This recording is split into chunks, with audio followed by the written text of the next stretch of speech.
பராசக்தி இந்த படத்தை வந்து டைரக்ட் பண்ணியிருக்காங்க சுதா கொங்கோ. இந்த படத்துடைய முக்கியமான ஸ்டார் கேஸ்டிங்காக சிவகார்த்திகேயன் அண்ட் ரவி மோகன், அதர்வா, ஷீலா மற்றும் பலர் வந்து நடிச்சிருக்காங்க.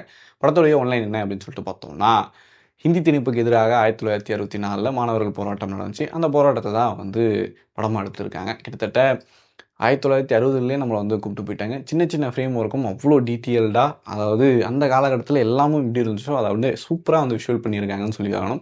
ஆரம்பத்துலேருந்து எண்டு வரையும் நமக்கு வந்து இவங்க தான் எந்தெந்த ஆர்டிஸ்ட் நடிக்கிறாங்கன்ற ஃபீலே வரல. ஒட்டுமொத்தமாக அந்த கேரக்டர் மட்டும்தான் வந்து காட்சிப்படுத்தப்பட்டிருக்கு. அந்த கேரக்டரை தான் எல்லாருமே வந்து வாழ்ந்திருக்காங்க. அவ்வளோ அருமையாக இருந்துச்சு. அது செழியனாக இருக்கட்டும், தம்பிதுரையாக இருக்கட்டும், திருவாகட்டும், இல்லைனா ரத்னமாலாவாக இருக்கட்டும், இப்படி எல்லாருடைய போர்ஷன்ஸும் அவ்வளோ அருமையாக இருந்துச்சு. ஒவ்வொருத்தருக்கும் ஸ்பெசிஃபிக்காக அவ்வளோ சூப்பராக இருந்துச்சு. படத்துடைய முக்கியமான விஷயம் என்ன அப்படின்னா, அந்த ஓஜி பராசக்திக்கும் வசனங்கள் அவ்வளோ திரிக்க இருக்கும், அனல் புரியாக வந்து கக்கும் அப்படின்வாங்க. அதே மாதிரி தான் இந்த பராசக்திலையும் அவ்வளோ ஒரு அனல் துண்டுகளாக வந்து வசனங்கள் இருக்குது. ரொம்ப ரொம்ப முக்கியமான தேவையான ஒரு உரையாடலாக படம் நெடுக வந்துக்கிட்டே இருக்குன்னு தான் சொல்லி ஆகணும். தமிழனுக்கு யாரும் போராட சொல்லித்தர தேவையில்லை, நாங்கள் தான் முதல்ல சுதந்திரத்துக்கே போராடணும் அப்படின்னு சொல்லிட்டு சிவகார்த்திகேயன் ஒரு இடத்துல வந்து சொல்லுவார். அதுவாகட்டும், இங்கே நாங்கள் வந்து வேற்றுமையில் ஒற்றுமை அப்படின்னு சொல்லிட்டு நம்ம பார்க்குறோம். அது ஏன் இந்த ஆளுன்ற ஒன்றிய அரசாங்கத்துக்கு புரியவே இல்லை அப்படின்ற வரட்டும், இப்படி படம் முழுக்கவே வரக்கூடிய எல்லா வசனங்களும் அவ்வளோ முக்கியத்துவம் வாய்ந்த ஒரு டயலாகாக வந்து இருந்துக்கிட்டே இருந்துச்சு.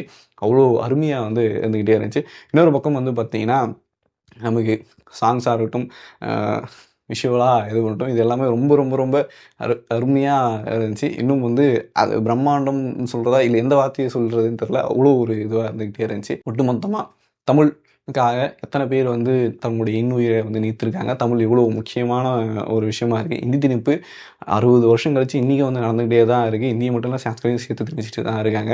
ஸோ மக்களுடைய மொழி எவ்வளோ ஒரு முக்கியமான ஒரு விஷயம் அப்படின்ற பல பெர்ஸ்பெக்டிவில் வந்து படத்தை வந்து நம்ம அணுகணும். நிறைய விஷயங்களை வந்து பராசக்தி நம்மக்கிட்ட வந்து சொல்லியிருக்கு. ஸோ மீண்டும் வந்து தீ பரவட்டும். ஸோ நம்மளுடைய தாய் மொழியான தமிழுக்கு தமிழ் வாழ்க அப்படின்னு சொல்லிட்டு, உங்களுக்கு பராசக்தி எப்படி இருந்துச்சு அப்படின்றத கீழே வந்து கமெண்ட் பண்ணுங்கள். நன்றி.